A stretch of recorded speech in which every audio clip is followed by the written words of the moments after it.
Donald Trump has echoed the words of Scott Morrison, calling for global trading rules to be adjusted to stop China from gaming the system. Both leaders are at the United Nations, where the Prime Minister is hoping to address the summit about what he says are misconceptions around Australia's climate change action.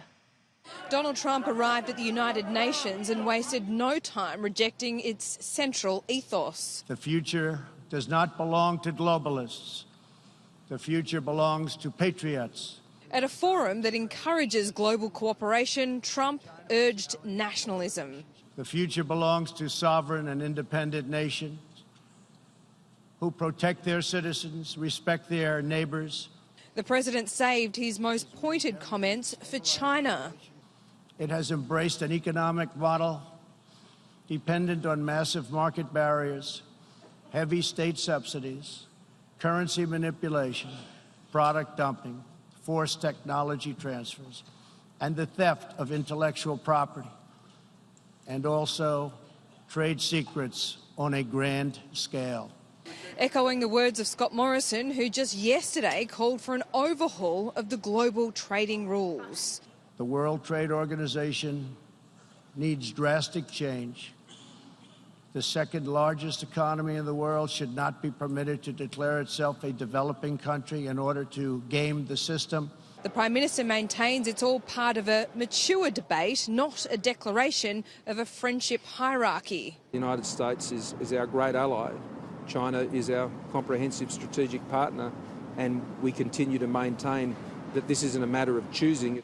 Beijing doesn't appear to be seeing it that way. China's state media warning Australia risks 100 years of solitude if it continues to strengthen military ties with the United States. I reject the binary narrative that keeps being thrust towards me on this.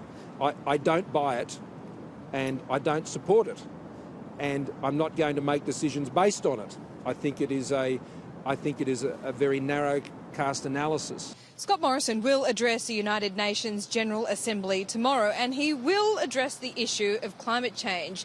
But he says he's not in the business of surprises, so don't expect anything other than a vigorous defence of Australia's already stated commitments. I think there's a lot of disinformation out there about, frankly, what Australia is doing. It often comes as news to people when I share with them that Australia has the highest per capita investment in renewable energy of any country in the world. A message too for Greta Thunberg and the thousands of teenagers that have attended climate rallies across Australia, worried about their future.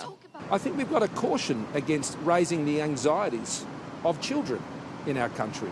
Yeah, we've got to deal with the policy issues and we've got to take it seriously.